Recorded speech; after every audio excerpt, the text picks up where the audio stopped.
Good afternoon, everyone. Hello, hello, hello. Hello, Matthew. How's your fake Hello. background? It's great. My fake background's amazing. Don't put my arm out because I go through the green screen. Yeah, definitely. Like fall backwards into it. Oh dear, my door, the ghostly door is opened. Just randomly opens on its own. So yeah, that's not.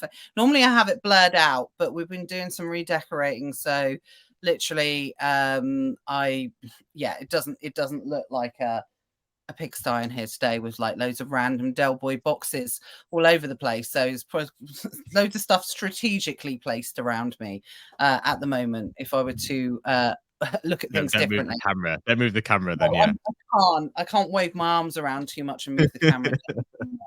Right, let's just have a look, see who's joined us. So hi, put my teeth back in. Hello, everyone. How's it going? Let us know how you're doing. Oh, who's joined us from the Who's in the Maldives? Maldives? What are you doing? Who is that? Leave immediately. We do not get want to out. talk to you. It's Get like out. raining. It's like grey. It's miserable. Exactly. Although I really do. I've got to see who that is. Who's joined us in the Maldives? Oh, it's Ash. Hi, Ash. Hope you're well. Right. Which one am I on? Let's just have a quick look. So that's Amazon Entrepreneurs. I have to make sure I go into the right group for the right comments. Hi, everyone. We've got Claire. Who else has joined us? I suspect that's Phil as well. Hello, everyone. Let me just jump into. I was fanning around with the charger. That's why I haven't. I just realized we're on the wrong side as well. Are you going to be all right with this? On the wrong screen side. Yeah. Wanted to change. Yeah. Switching away. No, I'll be all right. One I'll side's be the all bed, right. isn't it? You've got your own side and you shouldn't switch. Yeah, exactly. What's the weather like in the Maldives?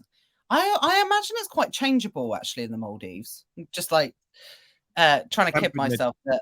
So temperature wise, it doesn't change. So you're probably looking between 28 and 33 is your temperature. They don't have seasons in the Maldives either. They just have more rain and less rain. So it doesn't. It's very because it's on the equator. It's a very stable climate. So you just have the rainy season and sort of the peak season, the dry season. There's no actual seasons there. There's no real change in temperature, and also it doesn't change. You know how in most countries at night it will go colder. No, it's basically it'll be like 33 in the day and 29 at night. The temperature is very static. So yeah, it's a very nice place. A very nice place to go on holiday. Exactly.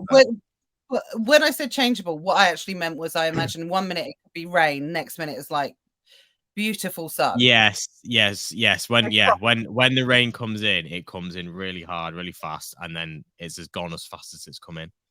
And it's always funny because you've been, I've been, we went in June 2 years ago. It's amazing. It's really funny because all the tourists sort of just sit there on the sun lounges, and you see all the staff sort of just like running around picking up tables, and you're like, what on earth are they doing? And then within 30 seconds, you just see this big black rain cloud come in because they're obviously so used to this. They can like sense when it's coming, and they're like pulling all the drinks in, telling everyone to come inside, and all the tourists are like, nah, it's fine. And within 30 seconds, everybody's running in, piling in. Yeah, no, exactly. The same thing happens in Florida because you have to be a weather nut to live in Florida because again it's so changeable. And you know they close a ride in Disney like 30 minutes before, and it's like blazing sun. They're like, oh, we've got incoming lightning. And I'm like, no, you haven't. Don't tell lies. And 30 minutes later, the lightning comes in. Definitely. Hi, Rachel. Hi, Chris. We've got Edward, I think, Redwan, Claire, Jay, Phil. Hi, everyone. Welcome. Sorry, we were chit-chatting about holidays beforehand. So how is everyone? How's it going? I mean, clearly Ash is having the best day in the Maldives. Sure. We don't need a competition for telling us who's doing the best right now. You definitely win, Ash. Hi, Rosie. Just joined this afternoon. Lovely lady. So yeah, how's it going for everyone? I mean, last week we spoke about, never mind the buy box. Well, actually it was our one last week. I think we were talking about it on the Hive actually.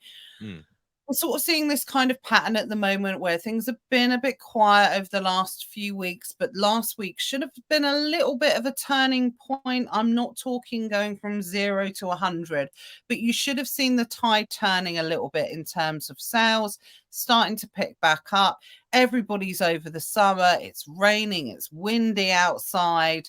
Kids are firmly back at school. We've got over the weird September heat wave that was maybe putting people off a little bit. It was messing with my head totally, me thinking summer was over, but it was still here. And actually, I think there's a little bit of summer that's still around over the next couple of weeks. But yeah, I believe definitely end of September it's supposed to be warm, isn't it, again? Supposedly. Yeah, I think we're going to have another little, resurgence of of weather coming back in. So it's a bit weird at the moment, but wholly and ultimately nothing that's going to affect sales too dramatically moving forward now.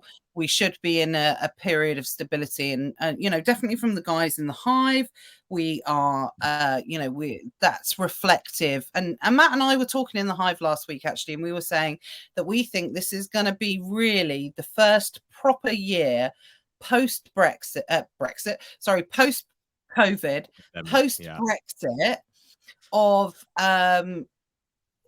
getting back to normal and predicting some of the patterns that we can usually expect for e-commerce that both Matt and I have experienced for a number of years, obviously before those two major occurrences had an impact on everything. So, let us know in the comments, is that what you're experiencing too? I'm not talking about people having massive increases in sales, but better than it was. Are you a little bit in the green overall, compared to where you were this time last week and the week before, etc.? That's what we're sort of looking for a little bit now. But obviously individual circumstances, you might be in a position where you might be clearing stock. Well, let's talk about this, first of all, actually, because stock and arriving of stock is a pain in the backside at the moment. I have never known it so busy for receiving of stock, both in the UK and the US at the moment, for at least 3 or 4 years. So this is what we're talking about, why things are, this has always been the busy time for receiving stock, but it kind of got a little bit forgotten over that period of time because there was extra staff and there was lack of supply, so therefore there wasn't the amount of goods that were going in. So what are your thoughts on that, Matt? Because it's a right pain in the ass at the moment. It is a right pain in the ass. Yeah, there's a couple of things. I mean, I don't know if anyone else has had a load of stock back recently, because I know Amazon's just done an aged inventory removal. So you may well be trying to focus on clearing stock, because Amazon, anything over the past sort of 365 days that you've been in Amazon's warehouse over 365 days, Amazon has sent back to you probably, or given you a large storage charge if it's been in over a year. We've had about 3,000 pieces of stock back, so that's certainly a new challenge for us going forwards, is managing the stock better and making sure it's gone within that time frame. And back to what you were saying about receiving, it's very slow. We seem to be having a lot of discrepancies, and then Amazon, in their politeness, sent an email today saying, "We've noticed you've had a lot of discrepancies in your shipments. Please visit the Seller University to learn how to send a box." And I'm like, "But it's you that can't count. You're the one that's losing our inventory, not us." So that really was a bit. I really took that quite offensively, to be honest. It was a very patronizing type email. It was like, I've been doing this 10 years. I know how to ship a box. We're having all these discrepancies all very suddenly, yet it's us that's the problem and not you. But anyway, so that did not go down very well received today. I do feel you Amazon this week, to be fair. I feel like if Amazon tried anything on with you this week, that if like Jeff was going to jump on a call with you, you would give him a right good rollicking. Sure. We all have stages like that in our business, and to try and pretend otherwise would be completely disingenuous. This is what you TikTok gurus don't tell you, the real stuff about what goes on inside Amazon and how it can impact on your business. It's not just going down B&M's and flipping a can of baked beans. That as fun as that is, note the sarcasm in my voice, these are the real challenges that we're talking about here. And stock going in and slowing, and discrepancies in stock. If you've got 100 units going in and Amazon lose 3 of them and don't reimburse them, that's 3% of your stock that you've got to recover through margin in a different area, then you might have another 5% that might get returned through refund that you might not be entitled to. Yeah. This is why it's such a changeable thing to be able to have, to be able to know where your stock is at any one point and to be able to monitor it.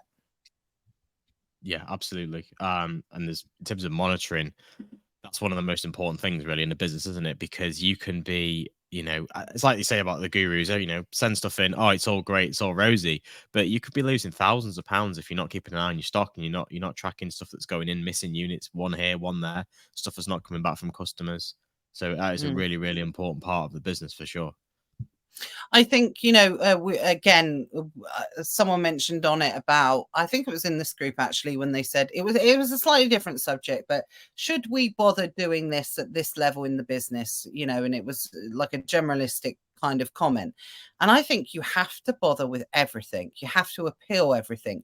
You have to challenge everything, because what will happen is you will get the compounding effect of loss in your business, and your business can absorb a certain amount. Of course it can. Yes. When you've been running business for 3 years plus, then yes, you can absorb it. But then at the same time, if you're not chasing up and putting the right procedures in place to follow up on one unit, what happens when they lose 100 units? Yes. And that's it. If you don't get the groundwork right at the beginning, as your business grows, the problem grows. So everything you don't get right in the beginning, is a problem that's going to be exemplified by, you sell 10 times the product, you're going to lose 10 times the stock.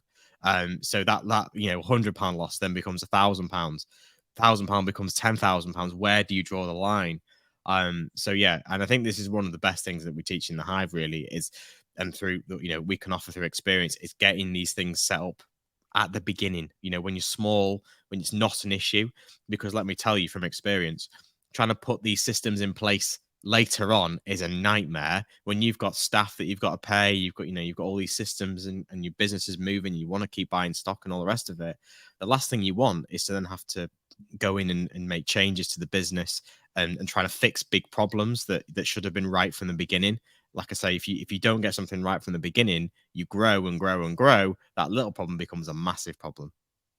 Yeah, absolutely. So don't allow that to become a negative compounding effect in your business. We talk about compounding all the time. I'm going to talk about it massively in the Hive tonight. I feel like someone needs to put we need to put a Hive buzzword on, because I felt we've said it about 20 odd times in the first 10 minutes of this. But I'm going to talk about compounding is so important in your business, but it works both ways. It can work negatively, and it could, most importantly, you want it to work positively, but it can work negatively as well. So always take that into account for sure.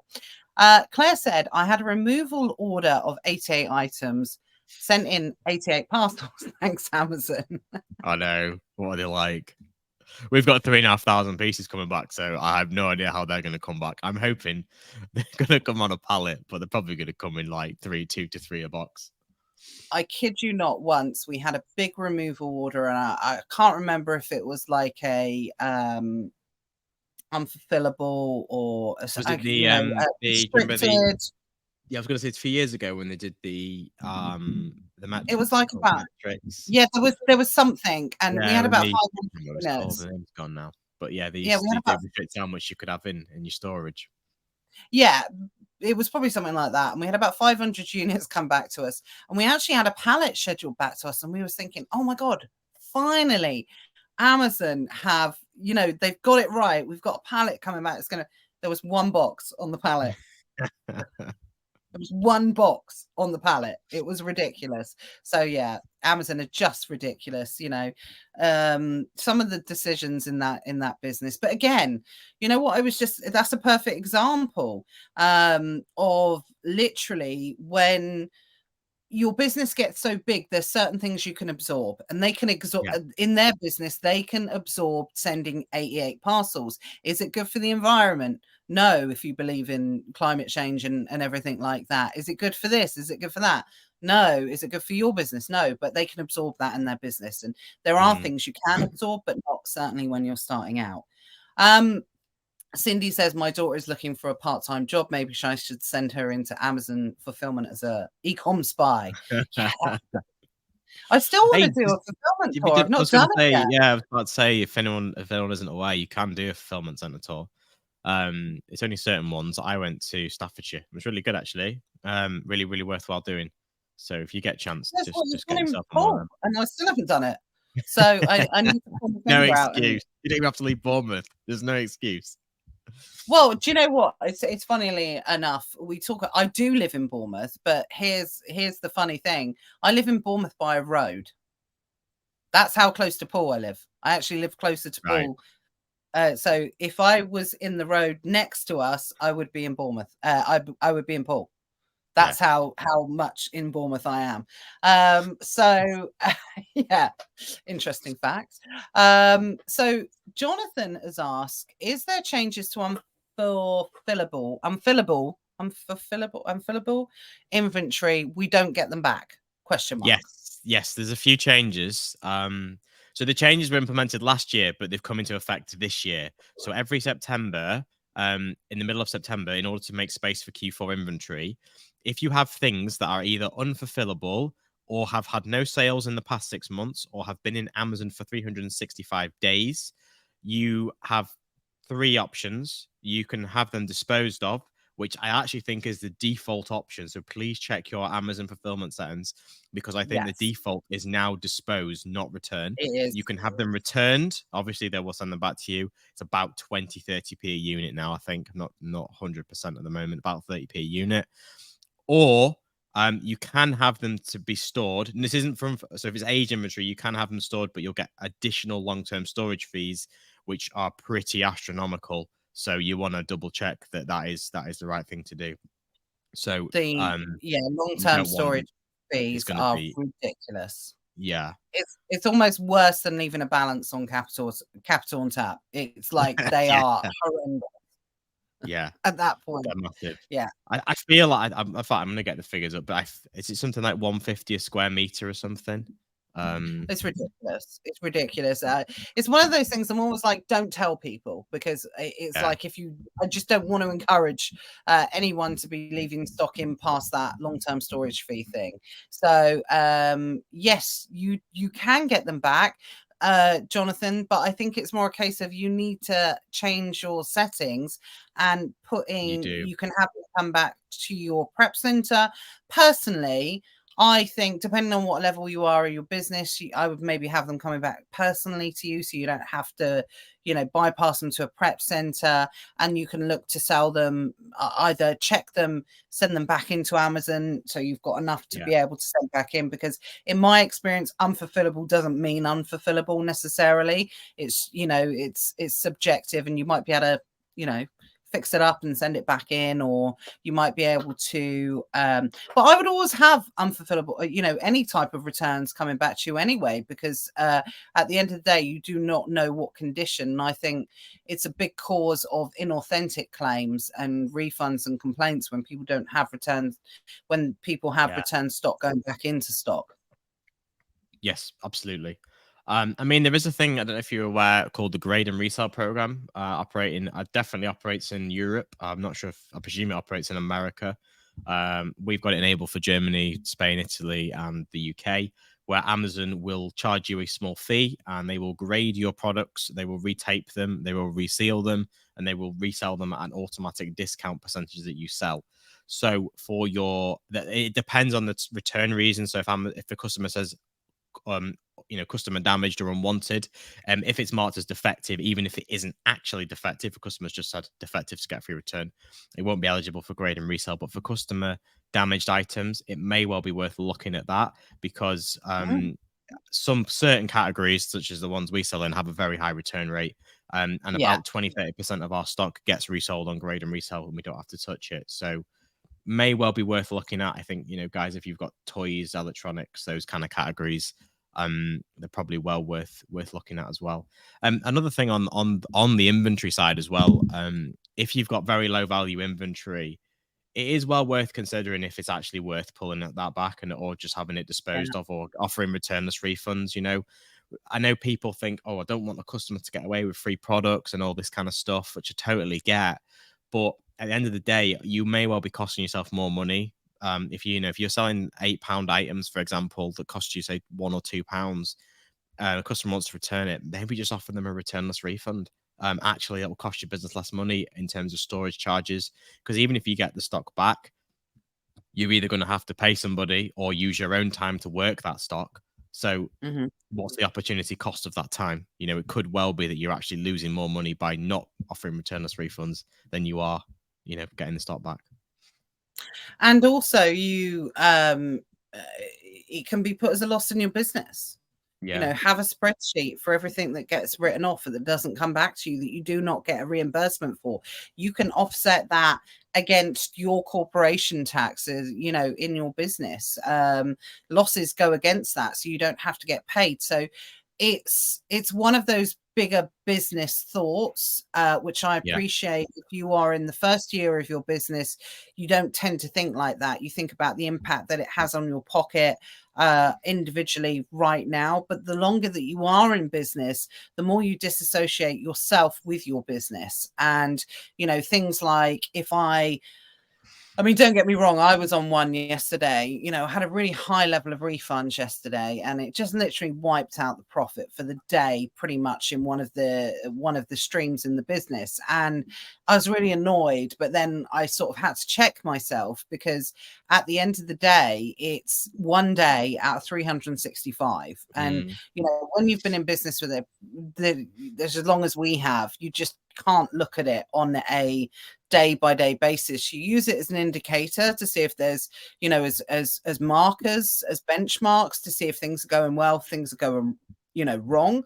And it's caused us to look at certain products. Is there a reason why they're getting refunded? In this case, it was a really high undeliverable shipping address, which this was in the US, so which is you get more of that in the US than you get in the UK, because obviously it's a much vaster geographical area.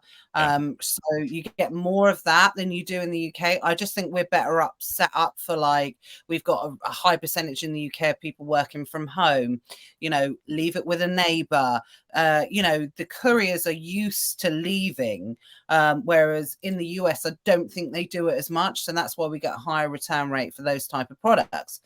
But yeah, you have to think I'm not saying doing it from day one, because you can't do it from day one, because it's not practical. But there does come a point a shift within your business when you do start thinking about bigger business decisions. And like Matt has quite rightly said, if it's going to be more ag to send it back, as long as it can be used as an offset of a loss against your business, and your business is making profit, i.e. it's going to pay corporation tax, think about it from a big business point of view. Make a big business decision. Yeah, absolutely. And it's the big word here is opportunity cost. And this is what people, you obviously want to recover as much money from your business as you can. You want to make as much profit as you can, which generally means, you want to cut costs as much as you can. But what is the opportunity cost of dealing with those returns? If you've got very low value items, you've got very little recovery on, and you're spending 2 days a week sorting returns every month, how much more could you make by creating a new bundle, sourcing new products, creating, going to meet new clients and creating new brand partnerships? You could be losing thousands, maybe millions of pounds a year, because you're wasting your time trying to get 30p out of an item that costs you £1. So it's very much about the opportunity cost, and that's where the bigger thing is.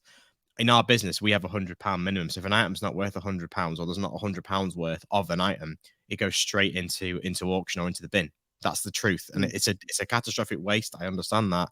But the opportunity cost of me employing somebody for the best part of £100 a day, with all the payroll costs, to sort through, say, an item that cost me £1 that's worth £9, that I'm probably going to be able to resell for £3, it doesn't make any economic sense to me at all. It's more cost effective for me to put them in the skip and have them taken away.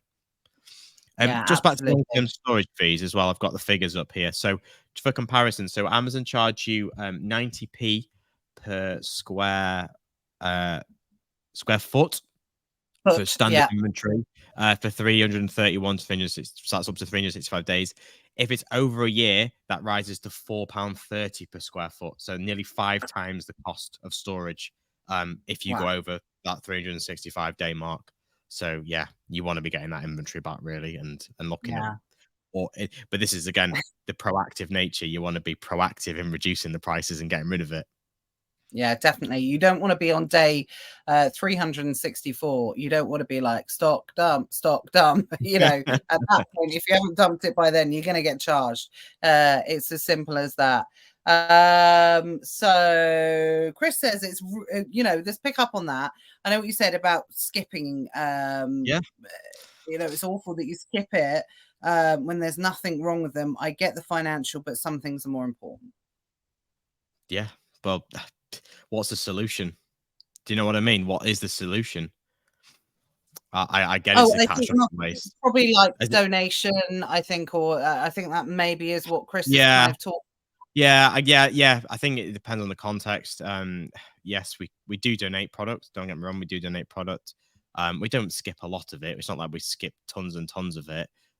But so what I'm saying is, in terms of, we usually put it into pallets and send it to public auction in big pallet loads. What I mean when I say I get rid of it, effectively we write it off and we get rid of it out of the business. So we will give it away. We will put it into pallets to send to public auction. And unfortunately, some of it, if it's broken as well, we will go in the bin. Yeah. I'm not. I don't send perfectly good stock to the skip, but if I've got an item worth £10, a toy, and it's missing a key component, what do I do with it? It's useless. It's scrap, really, isn't it? So it does end up in the bin. And I get it. I hate waste. We recycle as much as we can, cardboard wise and everything. But unfortunately, the real thing I think should be that customers shouldn't be allowed to just, the law that is very much in the customer's favor. It very much angers me that people can just buy stuff and carelessly trash it and send it back. That is really what needs to change. There needs to be responsibility on consumers to go, do I want this? Am I going to use it? Am I going to look after it? Not just give it to my kid. He's going to break it in 30 seconds and then send it back, and it's my problem to deal with. But yeah, what do I absolutely. do? I agree. It's it's like the whole thing about I'm not going to get into climate change or the environment or things. Yes, we can all make our own small changes and things like that, but it's the top of the tree that needs to change. And the more than anything else, yes, we can all do our bit, and we all do our bit. Of course we do, but it's the system that's kind of broken, essentially. And Amazon, I personally think, should be held way more accountable than they are for their return system, in the way like what Claire was talking about earlier, in terms of 88 items to return, 88 different removals. And that's what I mean. It's the big business that really does need to have and be held accountable and responsible, because if they were held accountable, we would all fall into line super quick. We'd have to. It's as simple as that. So yeah, I totally get what you're saying. And it's one of those crappy situations, obviously. So you just need to do what you can to absorb. Like I've got six IKEA bags worth going down to charity today. As Matt's off in the business, he, after his op, he can be useful. So clearing out the warehouse time, and they're all going down to Julia's house. Auction, Julia's house. I mean, the charity thing as well. Again, we've tried to donate to charity and they've rejected it. And they're really difficult.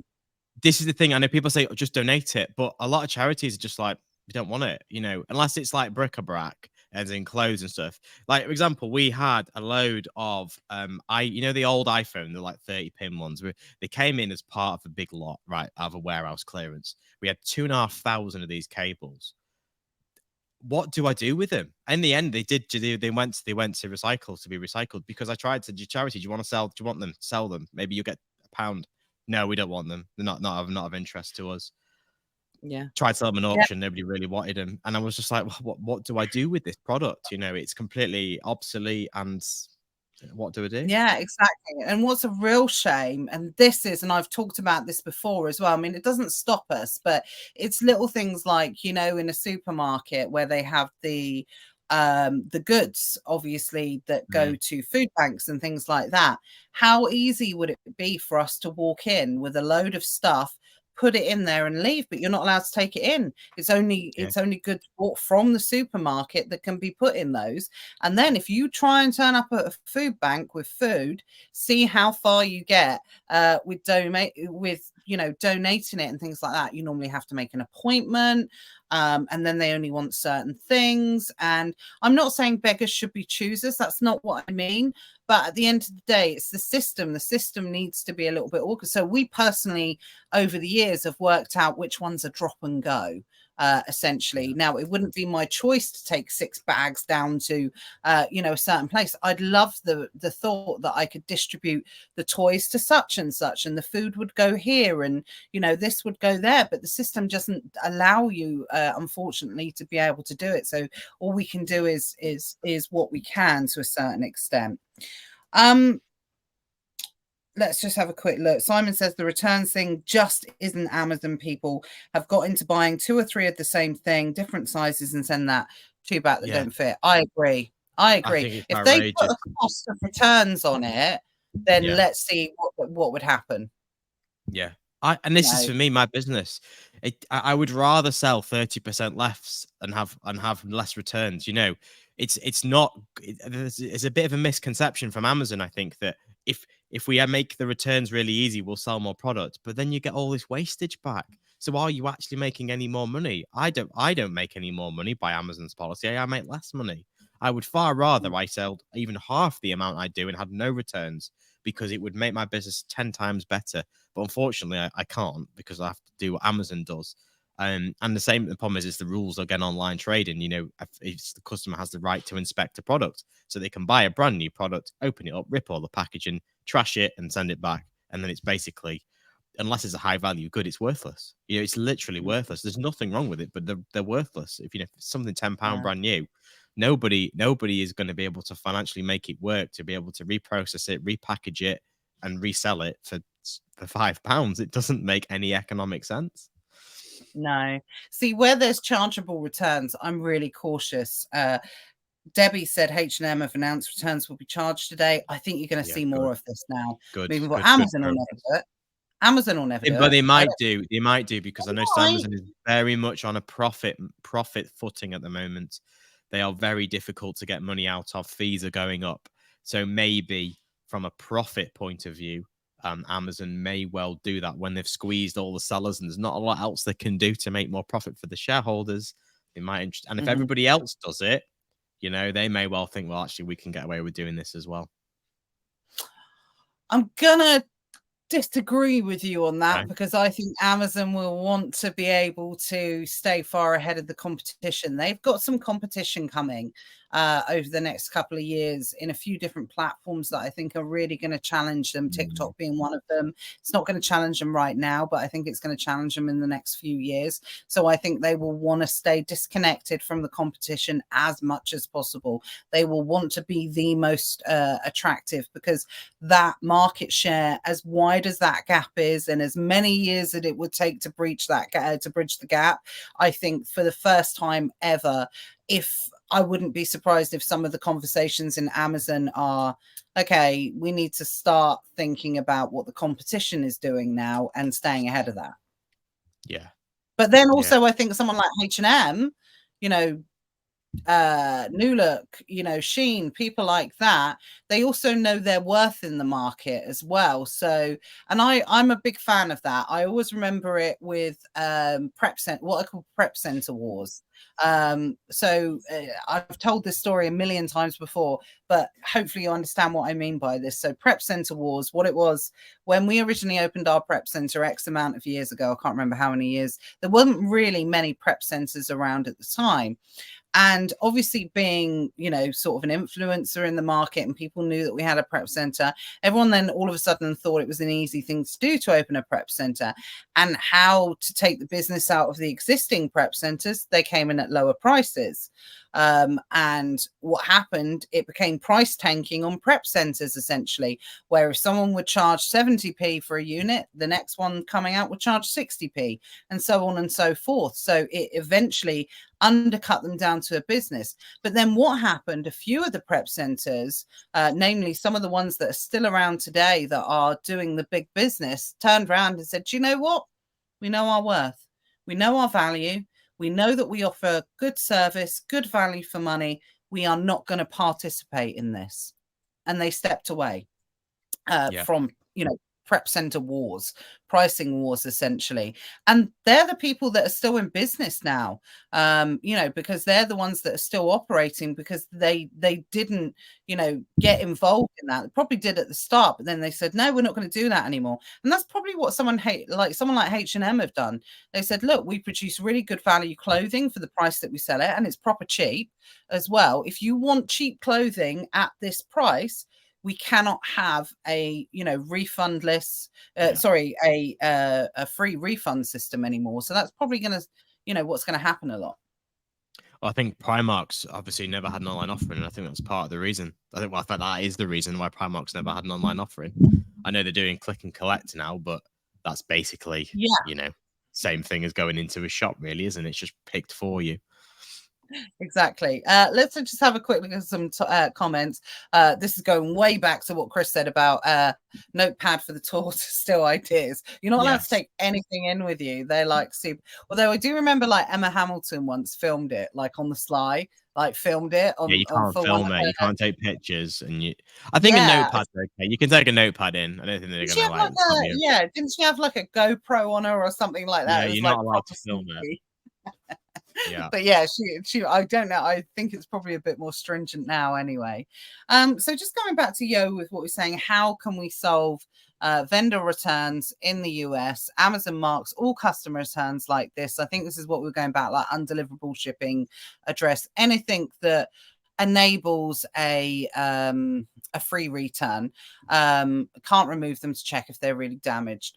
What I find about Amazon customers is they love a good porky when it comes to returning stuff. And it's why, especially when you've got private label products, so you've got your own products, you can't take too much from voice of the customer. You can a certain extent, but you've almost got to take it with a little pinch of salt, because the majority of the customers for returns and refunds are trying to do it so they don't have to pay to return the item, which actually Amazon doesn't actually offer free returns. It's, I know it does for certain categories and things like that. But if you choose to buy the product and you want to send it back, other than you just didn't want it or whatever, you are supposed to pay for a return. But of course, people tell porcupines and they say, oh, it's damaged, it's this, it's that. So, I understand what you're saying. When you're not physically in that country, how can you actually check if they are unfulfillable or not? And the simple answer is, if you're not in that country, you need to make an arrangement with someone that can either check it for you. So I have them removed to a local prep center. And when I say local, I mean one in the US, because you don't know, they'll be from all like different places. You could do that. You could ask in Facebook groups. You could network to see if there is anyone like an eBay seller that is local to the US that you could have the goods shipped back to you for. They can check them, and then they can either package them up and send them back to you. That's an option, or sell them on a different marketplace, or again build up enough of box to send back into Amazon.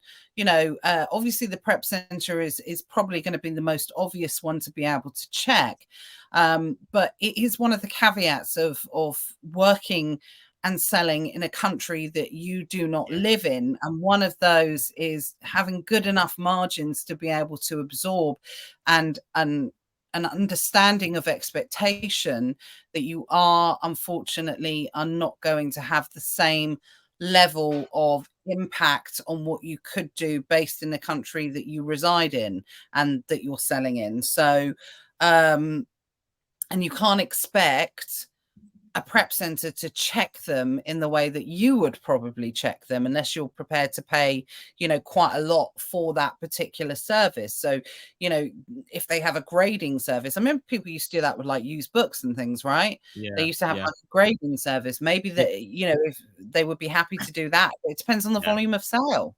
And the prices. This is the clincher here. The getting it back's the easy part. It's the processing it that costs the money.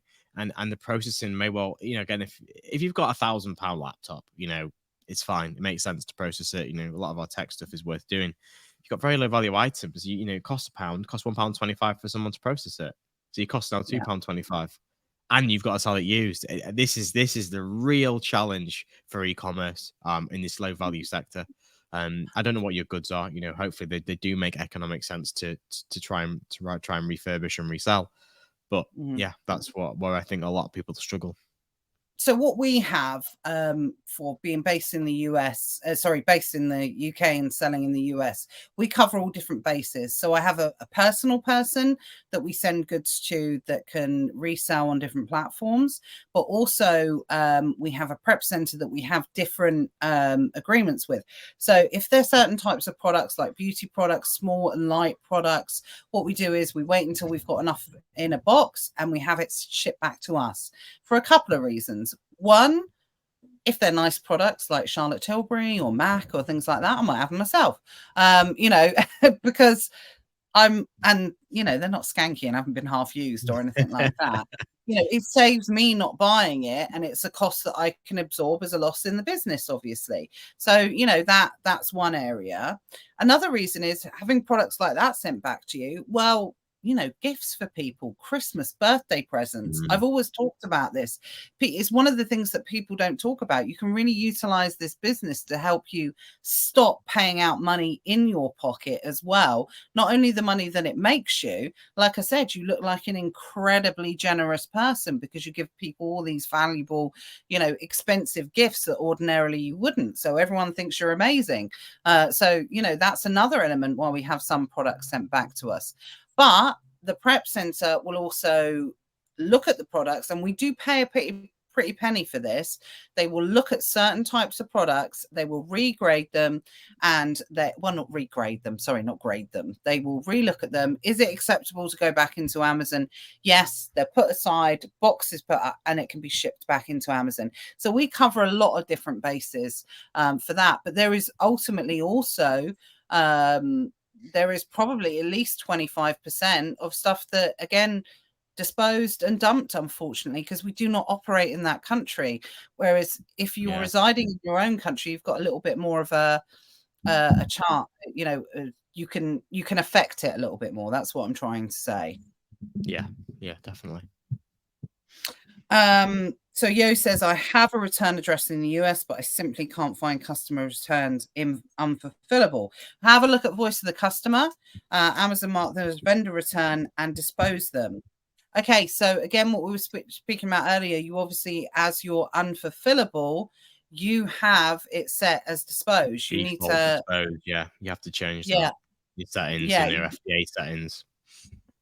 Yeah, so maybe if you want to contact, drop Matt a quick message, you can show how you would do that and make that change. It's the same in the UK as it is in the US. Or if you can get it up now. Yeah, I know Matt's really good. Matt's a really good multitasker, actually. Whereas I would never look it up online and do it because I'll be like, no, I just want to check it's definitely right. I'll carry on with the comments then. Show you how to do it. Debbie said, I've had a lot of refunds in the last week, just a real mix. I agree. Refunds have been really heavy in the last week. It must be summer remorse for some reason. Just what David said is so true. And we were talking about if Amazon take more responsibility for returns and things like that. You're absolutely right. Yeah, they're probably just going to pass the cost on to us. But I don't necessarily mind that as long as overall returns is such a big problem, isn't it? Definitely. Sorry, I thought you were going to talk for longer then. That's why I was drinking. Jessica said, I've changed my repricing rules down since last year and massively reduced down aged stock. It's still a little flurry of returns this week here, though. Yeah, so again, do you know what? I think there's no coincidences in this type of business. We usually find what we're experiencing, everyone else's experiences as well. Like I said, returns have been through the roof. Yesterday, day before in particular, but all week they've been a bit funky. So, it looks like most people are experiencing it as well. Jess says, is there I'm just chucking stuff at you now, Matt. Is there a report to download, order age inventory, and then provide it to the accountants? Question. Yes. I'll tell you what. I'll show you that on the Hive tonight because I know you're in the Hive, so I'll find that for you in the Hive. Right? Can I share this? There we go. Are you gonna let me? Oh, do you want to share screen? Yeah. Is this gonna work? Is that sharing? Yeah. Cool. Yeah. So you go on to settings and FBA settings. Scroll down to where you've got automated fulfillable settings, and make sure that you've got your removal option, return or dispose, liquidate set to return, and then your inventory age there. And then you can also have your automated weekly returns for unfulfillable. So this is your aged inventory and unfulfillable inventory in terms of like listings are deleted. And this is all like your returns and stuff like that. So that's your fulfillable inventory and that's your unfulfillable inventory. So make sure, so we've got return or dispose, and also return or dispose or liquidate. So make sure they're both set to return. Cool. Thanks for that. Just say that again. Just talk through it just for anyone that's listening on the podcast. Obviously, they're not going to see the screen share. Yeah. So you go into your settings, fulfillment by Amazon, and then you scroll down to where you've got your automated unfulfillable settings and automated fulfillable settings. Just click edit and make sure they both say return rather than dispose. Unless you do want to dispose of them, then leave them as dispose. Oh, Yo's saying I have no dispose option, but to return. That's interesting. Check your address. Is your address definitely valid? Have you got it? The only other thing I could think of is that you may need to double check your address is assigned correctly to your Amazon marketplace. Is your US account your main account? Depends if it's your main account. But I guess another thing, if it isn't working, reach out to seller support and find out why. You know what? If it's spelled correctly and you've got your return address and your return address settings, and it isn't, then I'd reach out to seller support and say, what on earth's going on? Sometimes when people reach out for help, which is a lot, but it sounds like when you say the response, reach out to sellers, it sounds like you're trying to get rid of them or passing the buck or whatever. But it's the only thing, it's the sensible thing to do. You know, you might get the person that knows what they're talking about. Obviously, I can't see your account to say, because this is this. Seller support will just log in and go, yeah, it's because of this. Well, hopefully they will. Oh, Cindy, absolutely right. We will do anything not to have to message Seller Central. I totally get it, for sure. So a few other people have joined this afternoon, everyone. Oh, Sean's saying, where is Emma these days? I don't know. I haven't seen her in ages. Hopefully she's okay. I'm sure she is.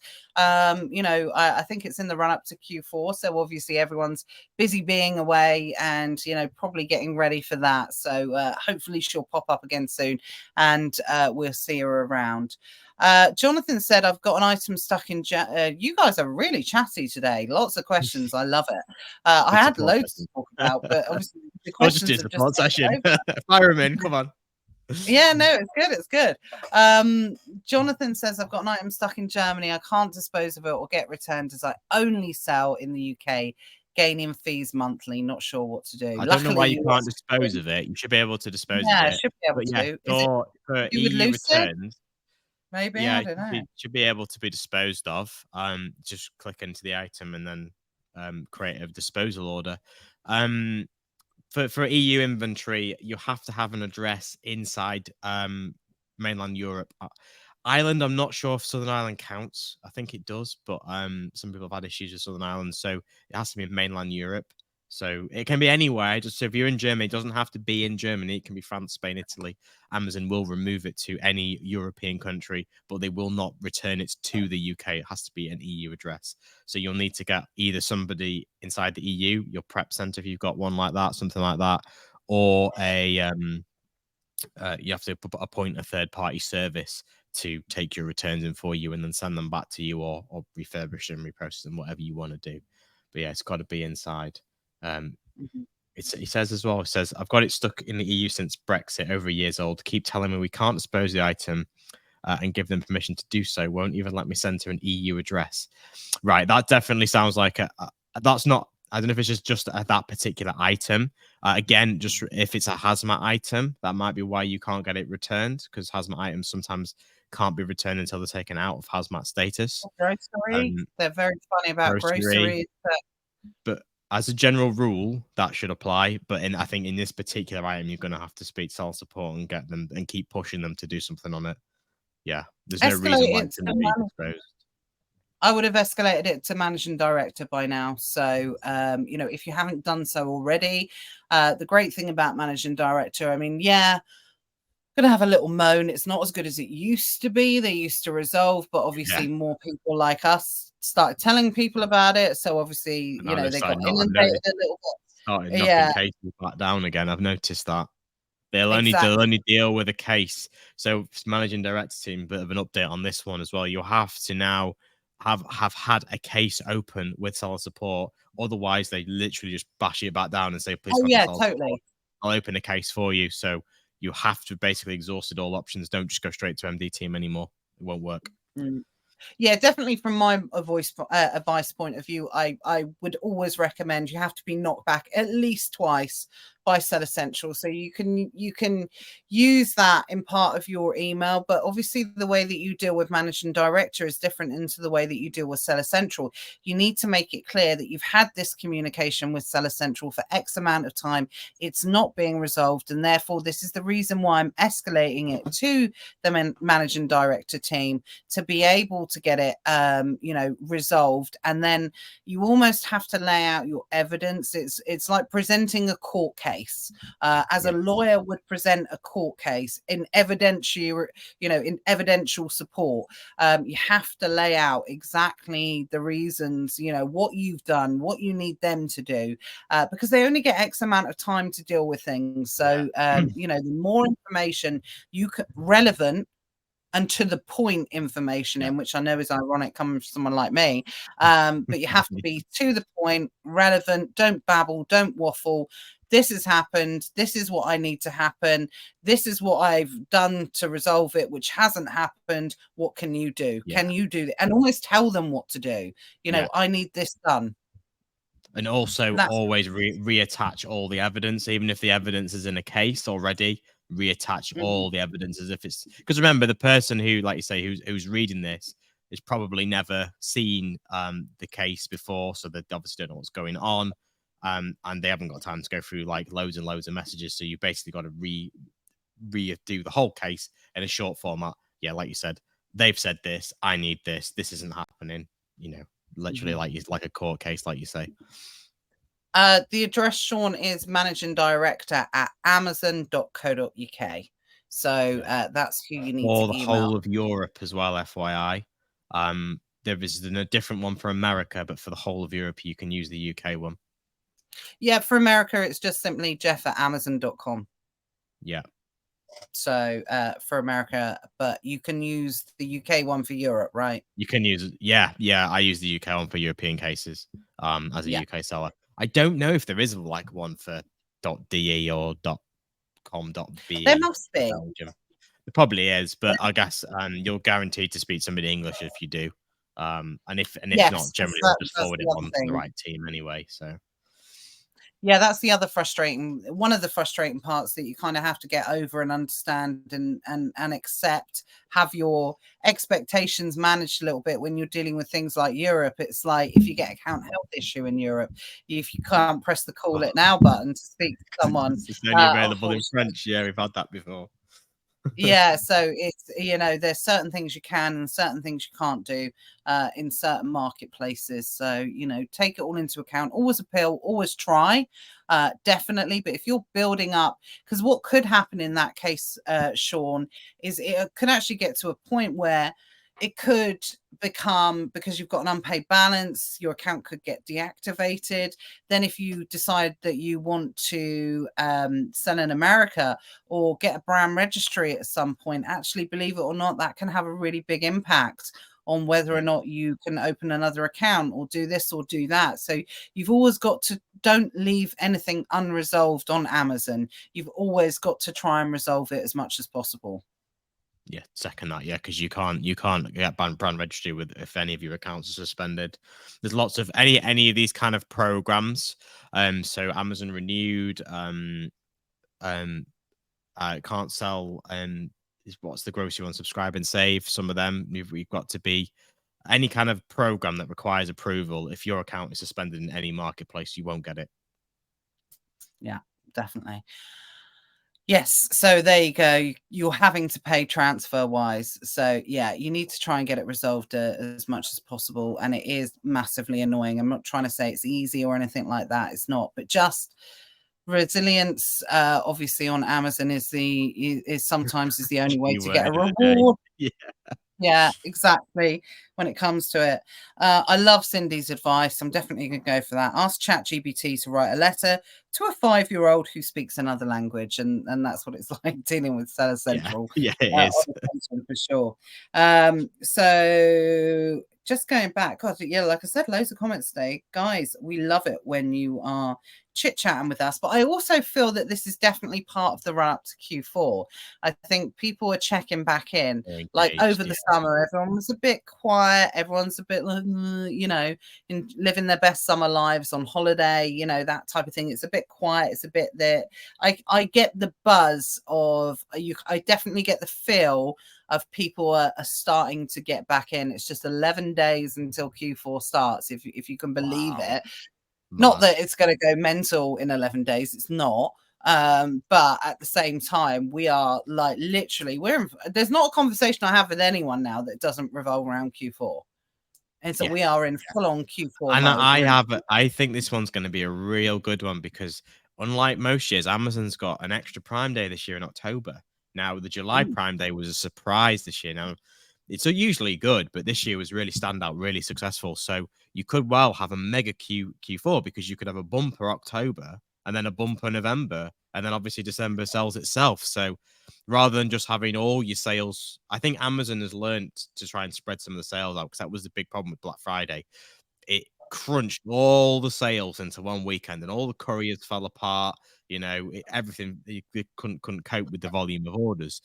So I think Amazon's trying to smooth out that demand, and as a result, I reckon people might buy more stuff this year. So it could well be the best Q4 ever.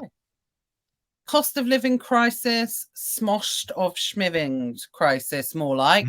I went to West Key, one of your favourite haunts, Matt. I did Went to West Key on Saturday, and the place was heaving. Now, the Southampton Boat Show was on, obviously, as well. So that did have a little bit of an impact, obviously. But to be fair, they weren't in West Key. They were at the boat show. But Southampton was absolutely packed. And it's like, I know it's a massive shopping center. I know if people are going to go shopping, it's like go hard or go home. They want to go to a big shopping center, but it really surprised me, at the amount of people that were in there spending money, in the John Lewis's and things like that. So it was, it really surprised me. I kind of thought it would be a little bit quiet. I think people are already hitting the shops, and I think we are going to go into Christmas mode. I'm already in Christmas mode, but I think the rest of you are going to go into Christmas mode a lot earlier this year for sure. Yeah, agreed. Yeah, minimum order quantities going, small and light going, poor Johnny, he's having a mare with all of these things going, being a high volume, wholesale seller, being hit hard in the business. But he did a great session on Sunday in the Hive about, some of these impacts that are happening in the business and how he as a business is looking to combat them and the changes that he needs to make in his business. So, getting that insight in the Hive. That's a really great thing about the Hive as well, is that we're teaching. The thing is that Amazon evolves and changes all the time. Unlike a more traditional business where you have more control, Amazon sets the directory and Amazon does what's best for Amazon, and you have to adapt to that. You have to change, and you have to make sure your business works in 2023 and into 2024. the things that we used to tell people to do, you know, go and do the Argos 3 for 2, like 5 years ago. That was, you know, the thing to do in Q4. You can't do anymore because Argos won't allow bulk buying. Boots is stopping bulk buying. So you've got to come up with new strategies, new ways to evolve. Otherwise, unfortunately, your business will die. And that's what we do in the Hive. We were always teaching, you know, up-to-date information, the latest things. We're saying, you know, this is how you need to adapt your business to be successful in 2023 and 2024. And genuinely, this is, you know, hand on heart, God's honest truth. I have never been more excited about the prospect of earning and building a business, earning an income, building whatever you want to call it, than I am right now at this time, in the middle of a cost of living crisis, in the middle of, you know, a time when it is perceived to be, you know, in a bear market, essentially. So, you know, that goes to prove I've never been as excited or enthusiastic for people that are literally going to adapt and evolve to these changes. Like Andrew said, as the platform change, we need to move on and not complain. I completely agree. And also Andrew's saying there as well, which is a really good indication. Andrew's a phenomenal eBay seller. And, you know, buying on eBay, people are buying collectibles. They're buying the sort of thing that, you know, we are being led to believe that people shouldn't be buying right now, because we're in a cost of living. Don't get me wrong, I don't know where the money's coming from, but I don't, and I don't think it has truly. I'm not making light of it, by the way, guys. I hope you don't think that's not what I'm doing. I don't think we've truly hit it. There's this mortgage bomb that's going to be coming, but it's certainly, yeah, it's not going to. I don't think it's going to impact on this Q4 2024. Yeah, that could be the year when we could be seeing the biggest impact, because everything, you know, it takes its time to, you know, to trickle down, essentially. So we could be seeing it then, but we would have moved on, we would have adapted, we would have changed, and we would be all building businesses away from the norm. Like I said, if you think that you can do what you were doing 3 years ago, absolutely not. You need to adapt, change, move, evolve, you know, pivot. You need to be fluid. If you are stiff and you don't want to move, then this isn't the business for you, unfortunately. No. Yeah, that's an interesting one about interest rates. I heard they were done, you know, with all my big connections in the Bank of England, obviously. Not reading the Daily Mail. I would be surprised if there's another rate rise, to be honest. Now inflation seems to be stabilizing, because I think with elections coming up soon, I'm not sure exactly when it is. It's within the next 2 years, though, isn't it? The next general election. People don't. The government do not want people. They already know that they are in a precarious position, and they do not want to be squeezing people further. You know, from a rate rise and making them poorer, because that's not very vote winning. And I know the Bank of England is supposed to be independent, but let's face it, the government says do this. I'm pretty sure the Bank of England do what the government really say, even though they're independent. Yeah, absolutely. Let's not start a political conversation. Yeah. It will go one way or another, but it is important. I think you could be right, Sean. If anything, there'll be another 0.25%, something like that, which at this stage, the people that are going to be in trouble, actually probably 0.25% isn't going to make that much of a difference. You know, at this point, it's your mortgage prisoners, the people that are trapped, that are unable to remortgage because, you know, they over leveraged themselves earlier on at that point.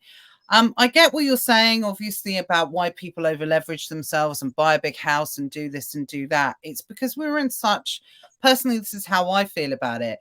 We were in such an unprecedented time of low interest rates, 15 years of almost above, you know, percentage points above the base rate. What's really interesting is, I'm going to be really interested to see where the housing market goes over the next 5 to 10 years, because you've got a lot of people that have never experienced 4, 5, 6% interest rates with mortgages that have certainly, you know, come into a period of time. If you think about someone who's eligible to buy a house now at 18 years old, they're not going to remember 6% interest. They were 3. The only time that they're probably going to be aware of that kind of stuff, my oldest child is nearly 13.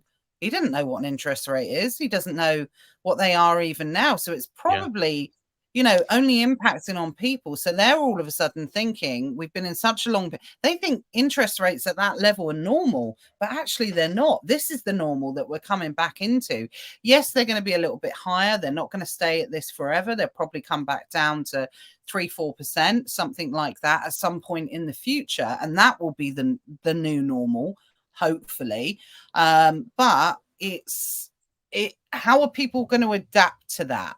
I think that's going to be the interesting thing. I think there's going to be big rises on certain properties. I think the traditional sort of 6-bedroom, the very aspirational private road 6-bedroom house is going to be, the value of that will fall off a cliff, because those who've got kids who've moved out will want to sell to reduce the mortgage. People won't be able to mortgage up to buy those. There'll be big price increases in sort of your 3 and 4 bedroom houses, because people will go with the look, I can't afford my £1,700 a month mortgage. Let's sell the 6-bedroom. Let's get a 4-bedroom, because we don't actually need 6 bedrooms because there's only 3 of us in the house, and let's save £500 a month. And those prices are going to go through the roof.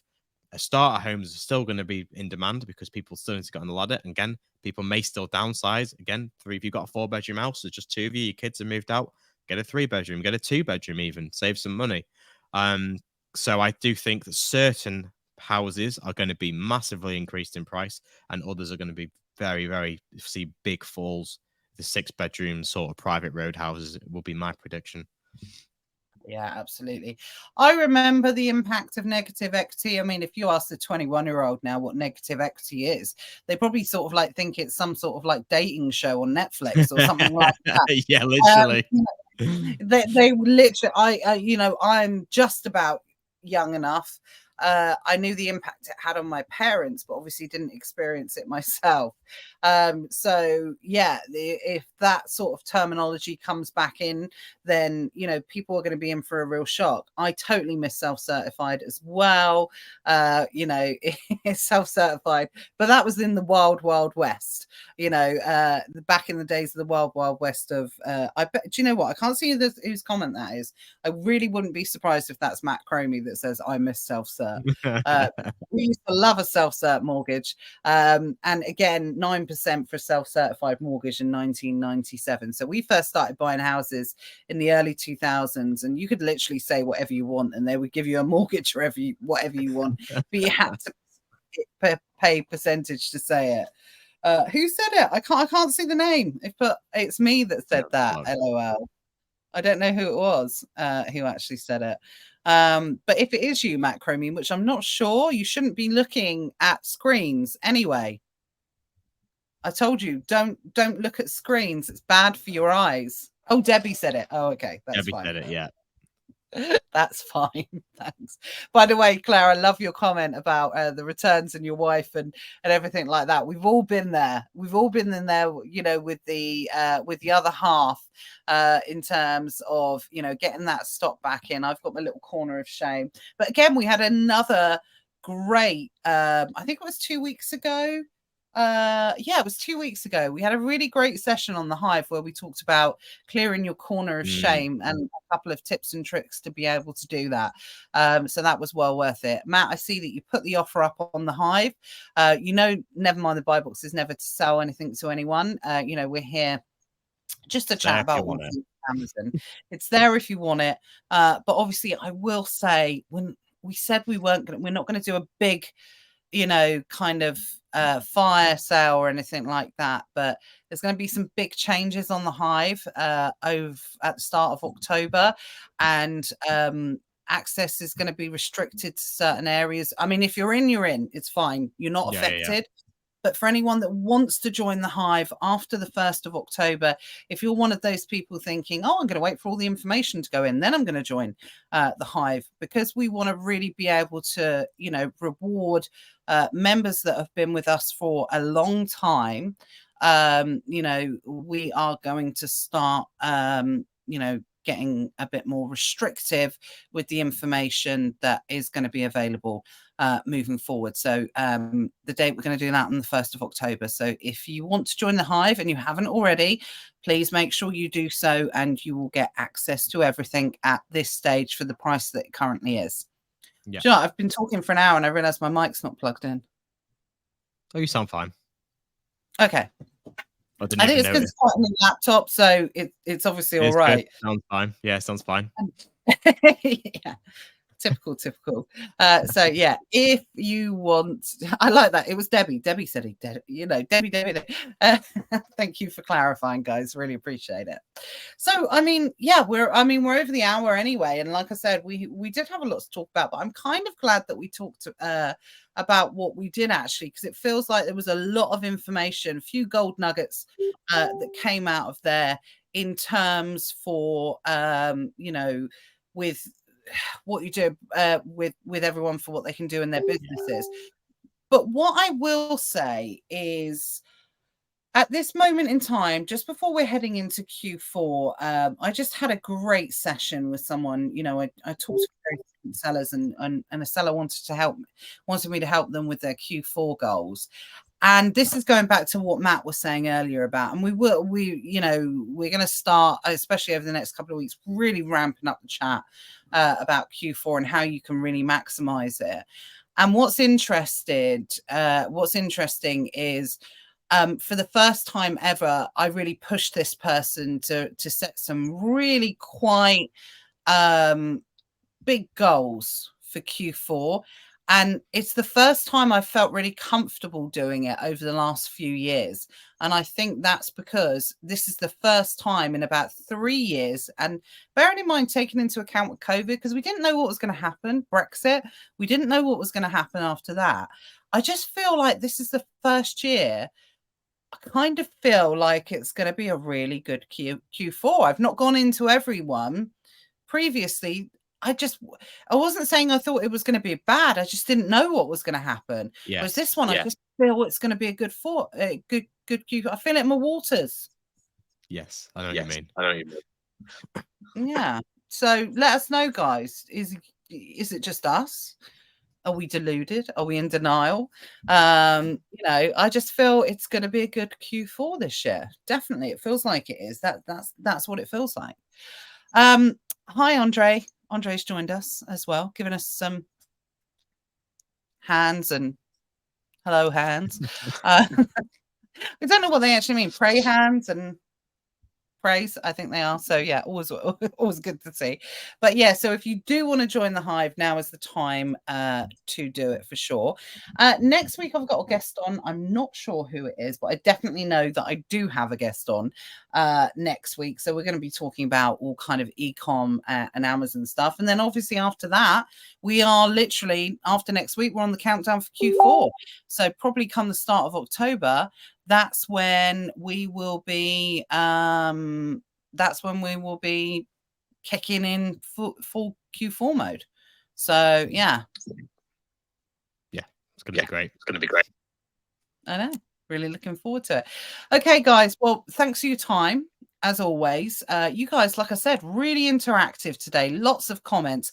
I feel everyone's really, really up for everything. So, I can tell that just by the comments that are coming through and people's participation and interaction. So, yeah, let's keep it going, guys. Let's keep it going over the next few weeks as we go into the exciting time, because this is the time to enjoy being an Amazon seller. Well, not quite yet, but, not quite yet. Check my DM. Who said that? I'm not sure. Not sure. Again, I can't see whose name it is. Debbie, is that you? I'm assuming it's going to be Debbie, because that was the last person who. Oh, Ramel. Okay, thank you, Ramel. Okay, I will. I haven't checked DMs yet today, so I haven't had a minute spare. Honestly, Matt off with his op. Actually, by the way, I say with his op, it sounds really dodgy because you guys are like, oh, what's he had done? That's a bit. He had laser eye surgery. So when I say he's off, it's not like major surgery or anything like that. But obviously, 90% of the work that he does is on a computer screen. And I've said, I'm not paying out this money for this op and for you to potentially damage it. So I've banned him from work for a week. So, you know, that's why I don't want him on any type of computer screens or anything like that at all. Debbie says it's not me. Sorry, I'm just going to assume it's always you now, Debbie. So, yeah. So it's a busy week for me, guys, with me doing the lion's share of the work, and of course, it couldn't be a martyr about it. I have to let him know every 5 minutes, of course. Right. So, thanks, Cindy. Appreciate it. See you later, guys. Have a good week. Keep posting. Get preparing. This is the time, like I said, to get excited about being an Amazon seller, because it's coming into Q4 and it's going to be a good one. So thank you for joining us. Yeah, really appreciate it. Cool. We'll see you soon. Okay. See you later. Yep. See you later. I didn't know we were good. Right. See you later. No, see you later. Bye.